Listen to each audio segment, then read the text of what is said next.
guys, and welcome back to my channel. I'm back on today to share a Beebeecraft project share with you. And I will do a little tutorial afterwards as well. So I have made these lovely wrap bracelets, and I am in fact wearing one of them. So this one is silvers. It's done on a grey cord with silvers, and it's got those amazing sort of Cadbury purple beads, which really catch the light, and they are stunning, from the Beebeecrafts. So for those of you that saw my Beebeecraft haul, you will know that I selected a few different things for a few different projects. So one of the projects being this wrap bracelet, and then I've sort of popped everything into a container.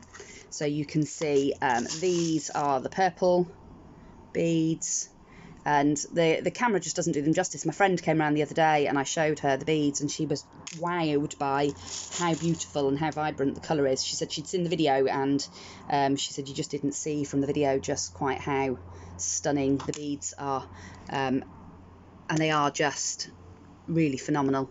That multicoloured one there, that's like the oil slick one, that's beautiful. So that's the beads that I got. I also picked up these irregular seed beads, and I wanted particularly the irregular ones because they just add a little bit of interest, because the holes are not, as it suggests, they're not regular, so they're not centralised within the bead. So your beads don't sit exactly the same along the project, and for some projects that really adds a little bit of texture and dimension to your project. So I picked those up. I just picked those up in the black. But they've been fantastic. I've used those on nearly every bracelet.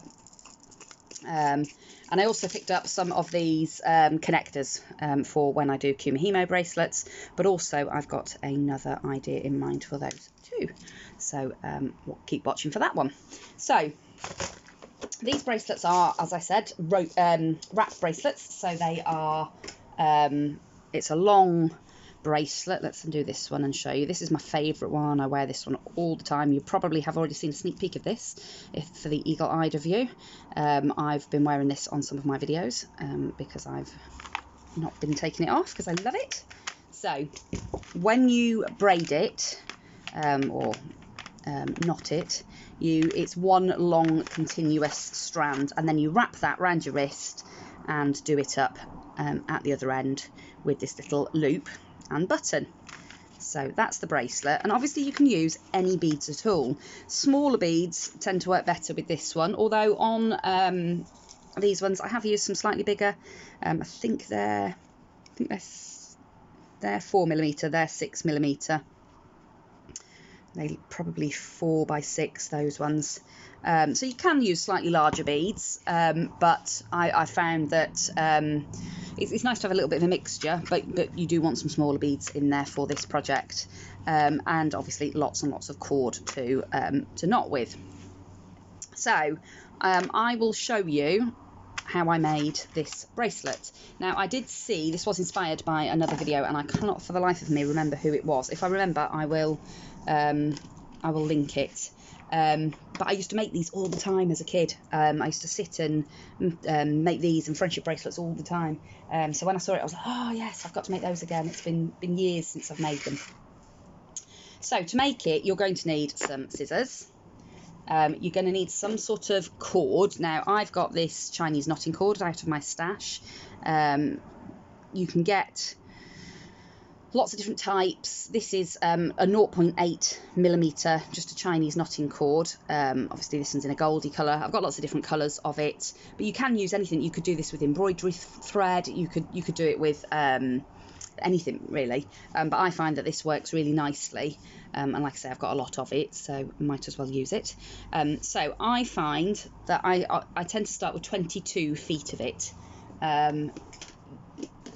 For me, I tend to make my bracelets at 27 3/4 inch. That gives me 4 wraps with a nice bit of room underneath there. And the measurement, the calculation that I did was that in order to make sure I've got enough thread, I like to do 9.5 inches of cording for every inch of bracelet that I want to make. Now that does leave me with quite a bit of cord left over at the end, and you'll see when I've made this one.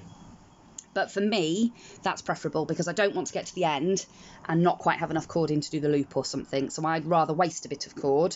For those of you that don't want to do that, you will soon be able to work out the measurement. You could probably take a foot or so off of that 22 foot. But for comfort's sake, I always like to start with that. So you're going to need that. I've wound mine onto, this is a Kumihimo bobbin. But you could just use a piece of card. You could just make, cut a piece of card and wrap it round. It's easier to do your knotting if you've got it wrapped onto some sort of bobbin, and you can just let it out as you go along.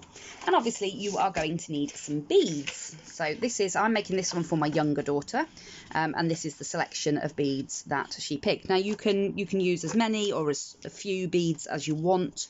Like I say, you can have irregular shapes, so she's picked some of these sort of chip shaped ones, some of these spacer type beads, so you can pick whatever you like, and you can have as many as you like. I probably won't put all of these on the bracelet, but I told her to pick out more than I would need because I don't want to run short, and I can always put these back into my stash if I don't use them. You'll also want some sort of pin to secure it with. So I've just got this is just a corsage pin. One with some sort of ball or something on the end will make it easier. Something to stick your pin into. So I've made a beading board here, but you could use a safety pin instead of that. And I used to, when I was a teenager, I used to put the safety pin onto the bracelet, and then I would pin the safety pin to my jeans, and I'd sit and make them, with my legs crossed and make it on my jeans. So there's lots of different ways to do it. You could use a clipboard and clip it onto a clipboard. You could, wrap it around something heavy. So you'll see why as we go along. The other thing that you will need is some sort of shanked button. So I've just got this little bronze toned metal button with a nice little pattern on it, and then it's got the shank on the back, and the shank is important. I have made them with plastic ones, but I suspect that the plastic ones won't last as long as obviously if you've got a metal bead. So what I have done is I have wound 18 foot of the cording into my bobbin here, and I've left 4 foot free. I'm going to take my shanked button and I'm just going to thread this cord through my button, and I'm going to pull it up to sort of meet the bobbin. And I'm just going to tie that on. Oops. Making it look much harder than it really is. So all I want to do is just make sure that my knot ends up sort of up close to where the Kumihimo bobbin is. Like so. And give that a good tie. Then I am going to do another tie just to make sure that it stays on and doesn't move about. So help if I'm doing it in the camera. So I'm just going to, now that that's tied on, I'm just going to do sort of an overhand type knot there,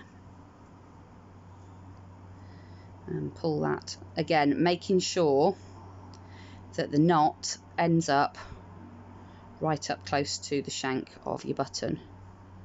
Normally I don't have any issues with it, but because I'm filming it, I'm all fingers and thumbs. There we go. Like that. You can as well go through with your shorter end, your 4 foot end, and just thread that back through that shank. Pull it through.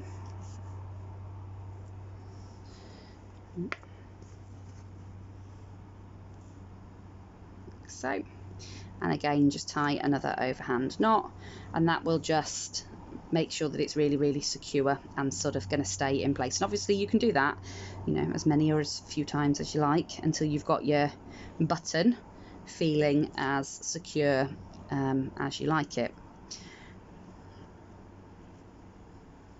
I tend to just do a couple. I think that's works well for me. And this is the fiddliest part, is getting your button on and getting your knots exactly where you want them. Right, so that's that. So you can see that's really well secured onto my thread now. Now what I'm going to do is take my pin and pop that through the shank and I'm going to push that right up to the top of my beading board, and my beading board's got cardboard underneath it so I can pin into it, and I just pin my cord in like so. Now I want to make it a little bit easier to thread my beads, so I'm just going to cut at an angle the bottom of this cord, and then I've got some fray stop glue. You can use any sort of glue, bit of tacky glue would work fine as well. I just put a little bit on my hand like so, and then I just rub the end of that cord into that glue, and I just pull it to a lovely fine point like that, and then I'm just going to give that a moment or two to set. So I'm going to grab a drink, and then once that's set I'll come back and we will thread the beads. Okay, so that's had a little bit of time to dry, and what I am going to do is I'm just going to recut that sharp edge to it, because it's just where I've been sort of pulling the glue onto it, it just frayed very slightly. And for your tiny beads, it just makes it a little bit easier if you've got a nice sort of sharp edge that you can use to thread on. Now, there's a couple of different ways that you can thread your beads. So these are the beads, like I say, that my daughter picked. You could just go along and just thread onto your shorter end, onto your forefoot end. You could go along and thread them in any random order before you start working, and that's what I tend to do because I like that randomized look of the beads on the bracelet. You could do it so that you thread them as you go, so that you're sort of looking at your bracelet as you're threading it, as you're cording it, and deciding what bead you think is going to look nice next. Doing it that way gives you the option as well to do each wrap in a different style of bead. So you could use, say on this one, 4 styles of beads, and wrap 1 would have, say, the purple ones, wrap 2 would only have the those silver shaped ones, wrap 3 might have these glass seed beads, and wrap 5 might have these rings or the love heart beads. So it would almost look like you've got 4 separate bracelets on then. You can do it any which way you want. There's no right or wrong way with this. Like I say, I tend to just thread a load of beads before I start, just because it's a bit quicker when you get going then. So all I'm going to do is go along through the beading tray and just pick out beads to thread on. I'm going to do mine in no particular order. I'm just going to take a bead and pass the knotting cord through, push the bead on, and pick something else, and I'm just going to thread them on in any order that I think is going to look nice once it's completed. Sometimes with the smaller beads I like to do 2 together, and I will actually work them in to the bracelet 2 together. So if I show you on, I think it's on the red one, so on the red one you can see that when I have worked in, oops, if I can get my camera to focus, when I've worked in the gold beads on this one, I've worked 2 together, and then on the one that I'm wearing, when I've used these little like O spacers, I've worked 3 together on that bracelet. So you can sort of make up the patterns as you go along, and like I say, there really is no wrong or right way in which to do this. It's just a case of going along your bead tray, and like my daughter's picked a huge selection of beads. So these are the Beebeecraft ones that she's picked. So she's picked to have the beautiful gold plated beads on her bracelet. So you can use, like I say, pretty much any bead. You want the small ones. I've just got these ones from Beebeecraft at the moment. The rest are from my stash. But Beebeecrafts do have a huge selection of really, really beautiful beads. And they also do some really good like multi-packs where you get lots of different colours of the same size bead, which would be really good for something like this, because you could use different colours of the same size bead, and that would look really, really cool. So yeah, there's lots and lots of different beads on there to go and have a look at. I know when I was choosing what I wanted to have in my pack, it was like an impossible task, because there was just so much beautiful stuff to pick from. But I just thought these plated ones, they just brighten up any project, so that was why I ended up going for these. and I have used these electroplated beads on every single bracelet that I've done so far, because it just gives it that little pop.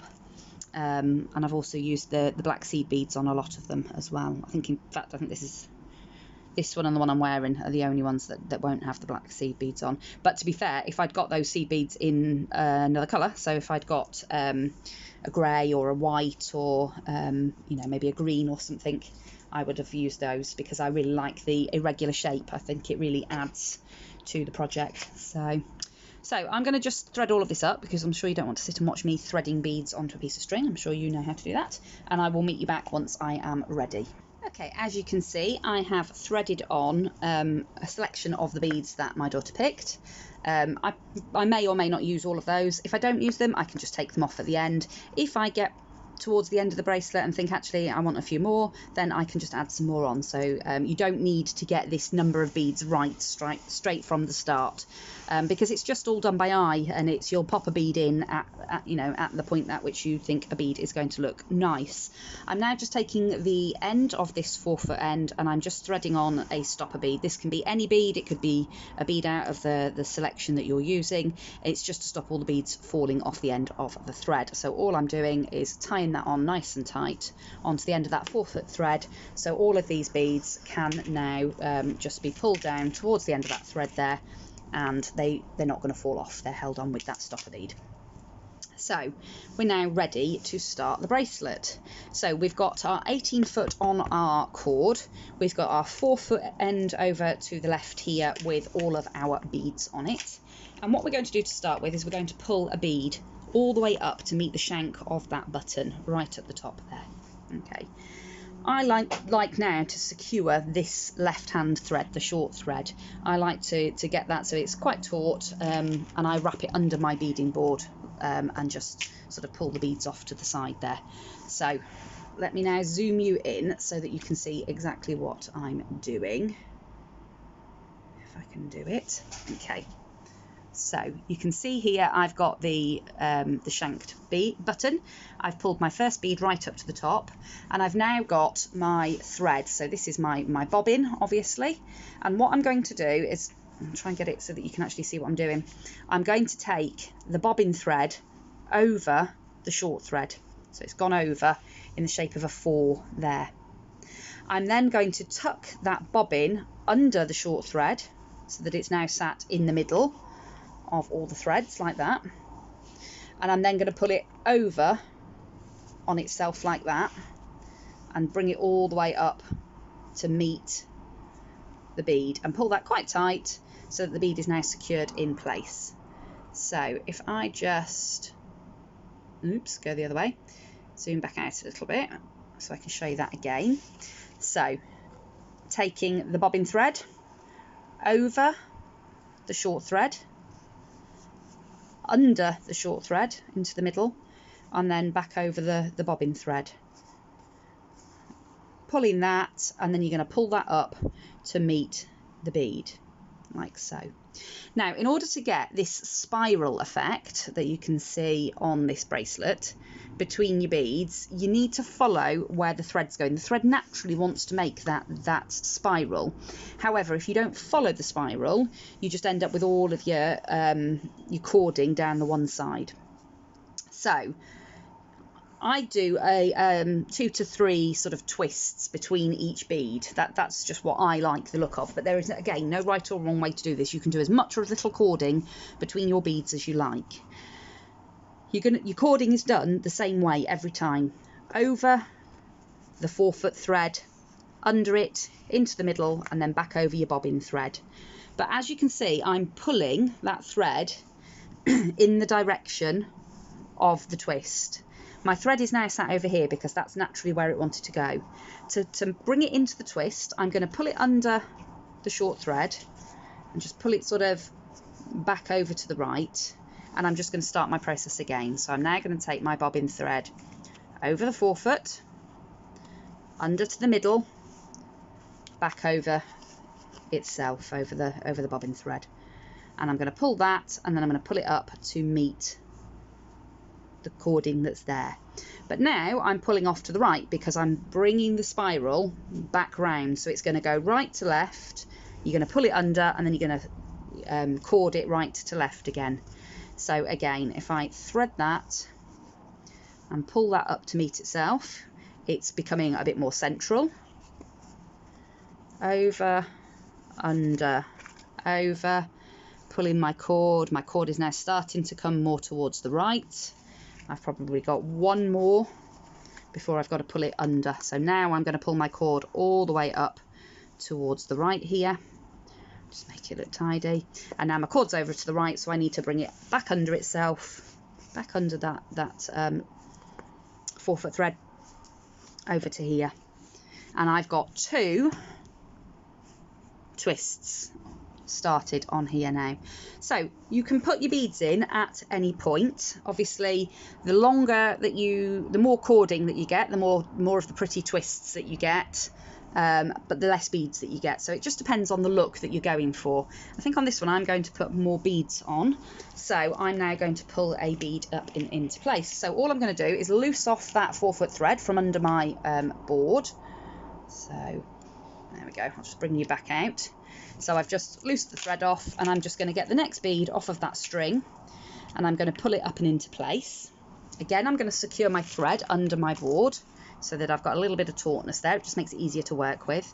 And I'm going to start the cording process again. So I'm going to go under, over, and now I'm going to pull that cording up and just make sure that I get that bead nice and secure in place. So pull that cording right up against it, and then I'm going to go again.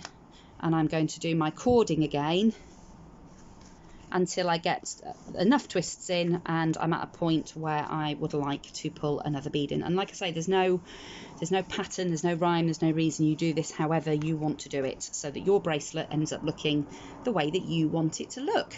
And that's what makes them so beautiful and so individual, because there will never be 2 of these bracelets that are the same. Like I say, I used to make these all the time as a teenager for my friends. I didn't have quite such nice cording thread and beads, I've got to say. I used to do it with my grandma's leftover embroidery floss and like pony type beads, but it was the same principle, and I loved doing them. My friends liked getting them. They're just a little bit more advanced and a bit more beautiful these days because of the beautiful beads that I use. So there we go, all the way up to the top there. So now my thread again is off to the left, so I need to pull it back to the right. So I go under the short thread, and then I can just start my cording again. And I've got a couple of twists there, so I tend to like to bring my thread so that it's almost central, so that I'm always sort of threading my beads on at the same point. Again, that's just a personal preference. And I'm now going to pull my bead into place. Now this time I've got the 2 little white beads, and I'm actually going to bead these on together.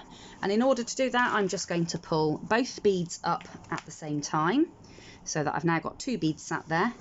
And I'm going to do the same thing, over to the left and through, and I'm going to just pull my thread tight so that those 2 beads are in. Now, if you pull it too tight, you might find that your beads don't sit quite right, and that's fine. You can just put them exactly how you want them. There we go. And then I can do the next cording, pull that one up and into place, and make that one nice and tight like so. So I've now got those 2 smaller beads in place there. So we've got the beautiful stone bead, we've got this little metal spacer bead, and then we've got the 2 4mm stone beads in place there. So I'm just going to continue to do that until I have weaved in most of this thread. You want a foot or so left. Obviously you want your bracelet to be the size to fit your wrist, so I tend to just keep trying it up against my wrist. This one is actually for my daughter, so I measured how long. I tried one of these bracelets on and it was a little bit long for her, so I just measured how much length of bracelet she would want. So all I'm going to keep doing is just keep measuring this until I've got it to the length that I want for my daughter's wrist. So I will continue to film it, but what I will do is I will just put it on fast forward so that you can just see me threading it rather than listening to me talk for the next 15 minutes while I bead this bracelet.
Okay, so I have corded on all of the beads that I want for this project, and as you can see, I've used quite a lot of beads in this one. I have actually put much more beads on this one than I have on the other ones, so that's how my daughter wanted it. And I have done some additional cording at the bottom there, and that's because that's what we're going to make the button loop out of. And again, I tend to do this by eye, so I will just cord on, you know, six or seven spirals, and then all I'm going to do is bend the cord, this corded piece, in half and secure it above the beads here. So I just want to make sure before I actually tie it on securely, and that's it, it's once it's on, I want to make sure that my shanked button is going to go through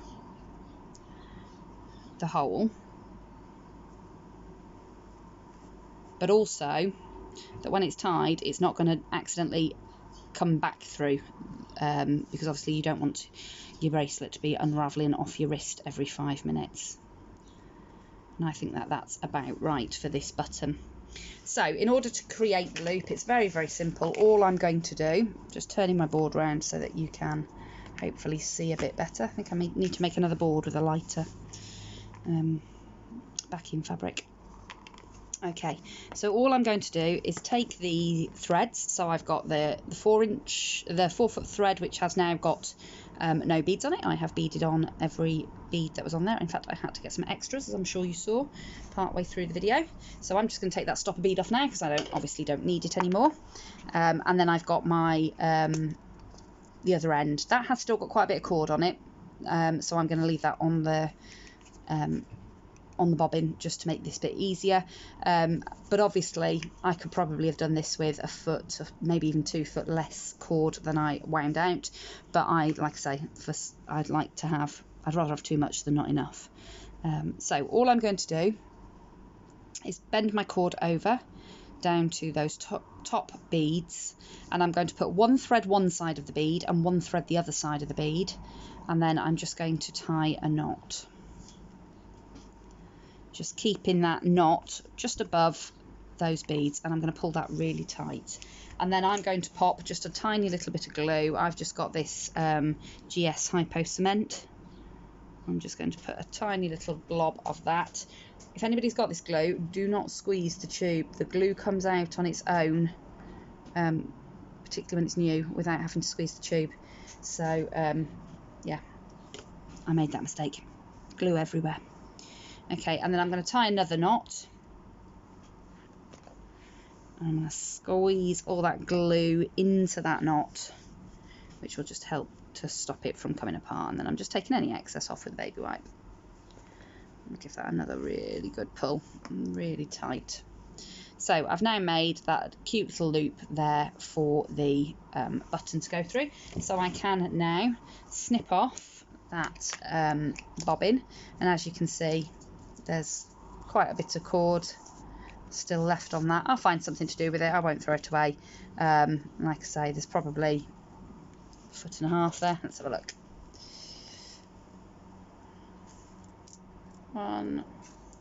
Just over 2 foot. So this bracelet for my daughter's wrist, which is obviously smaller than mine, I could have done with 20 foot. I could have started it with 20 foot and had enough to do what I need to do at the end.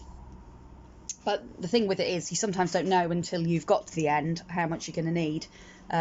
Generally, I think 20 to 21 foot would do it. I just like to err on the side of caution. Just having a sip of my drink, I'm gone thirsty.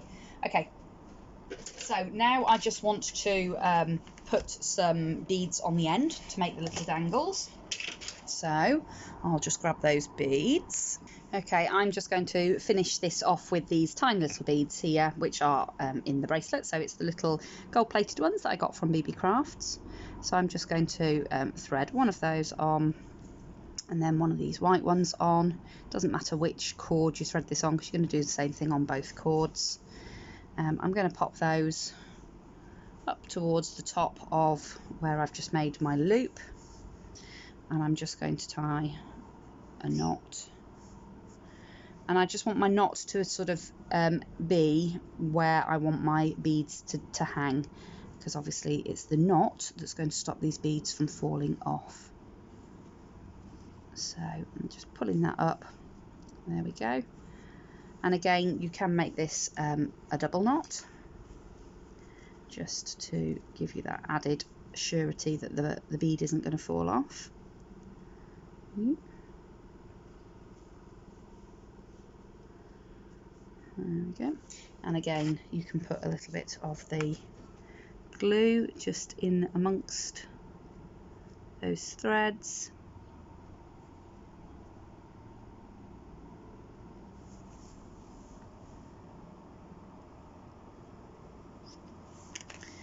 And then give that